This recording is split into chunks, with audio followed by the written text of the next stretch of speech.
राजकुमारी अंबर और राजकुमारी मारूख दोनों ही बहुत सुंदर, कोमल हृदय वाली और अपने पिता की आंखों का तारा थीं।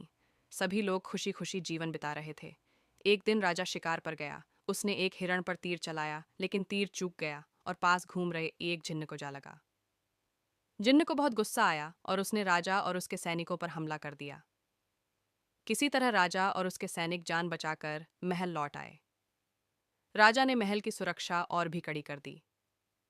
कुछ दिनों बाद दोपहर के समय जब राजा आराम कर रहा था, राजकुमारी अंबर महल के बाग में पक्षियों को दाना डाल रही थी। तभी अचानक वही जिन्न वहां आ पहुंचा। उसने राजकुमारी को देखा और जादू से उसे कैद कर लिया। राजकुमारी चिल्लाई, सैनिक दौड़े आए, लेकिन जिन्न उसे लेकर उड़ गया और गायब हो गया। महल में कोहराम मच गया। राजा ने ऐलान करवाया कि जो कोई राजकुमारी को जिन्न से छुड़ाएगा उसे इनाम मिलेगा। कई लोगों ने कोशिश की, पर किसी को नहीं पता था कि जिन्न कहाँ है। इसी बीच एक गरीब लेकिन ईमानदार और बहादुर लड़का नदी के किनारे मछलियां पकड़ रहा था। उसके जाल में एक मछली फंसी जो अचानक एक जलपरी में बदल गई।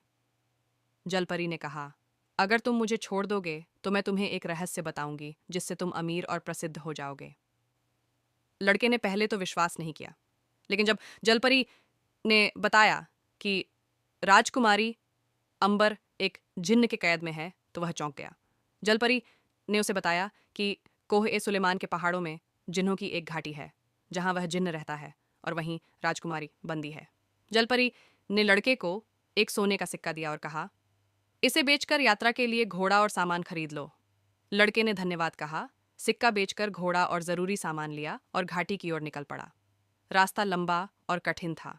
जब आधा रास्ता पार हो चुका था तब शाम हो गई।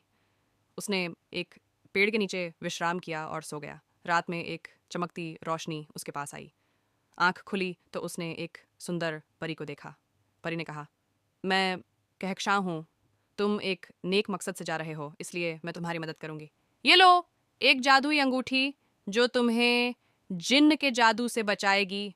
लड़के ने अंगूठी पहन ली और सुबह होते ही आगे बढ़ गया। आखिरकार वह जिन्न के महल तक पहुंच गया। महल बहुत सुंदर था, लेकिन सुनसान। राजकुमारी अंबर रोज खिड़की से बाहर देखती थी कि कोई आए और उसे बचाए। जब उसने घोड़े पर सवार उस लड़के को देखा तो उसकी उम्मीद जाग उठी। लड़का महल के पास पहुंचा और पुकारा, मैं तुम्हें छुड़ाने आया हूँ। राजकुमारी बहुत खुश हुई और बताया कि जिन्न अभी बाहर गया है। तभी जिन्न लौट आया और हंसते हुए बोला, तुम जैसे कमजोर इंसान मेरी राजकुमारी को छुड़ाने आए हो, मैं तुम्हें खा जाऊंगा।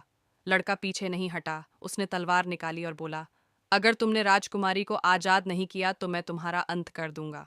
जिन्न ने आग उगली, लेकिन परी की दी हुई बेबी अंगूठी की वजह से लड़के को कुछ नहीं हुआ। फिर दोनों के बीच जबरदस्त लड़ाई हुई। लड़के ने जिन्न का एक हाथ काट दिया। जिन्न घायल हो गया, फिर दूसरे हाथ पर वार किया। अब जिन्न लाचार हो गया। लड़के ने महल की दीवार पर रस्सी फेंकी। राजकुमारी नीचे उतर आई। दोनों घोड़े पर सवार होकर महल से दूर चले गए। जिन्न पीछा करना चाहता था, लेकिन जख्मों की वजह से वह नाकाम रहा। राजकुमारी और लड़का महल लौटे तो खुशी का माहौल।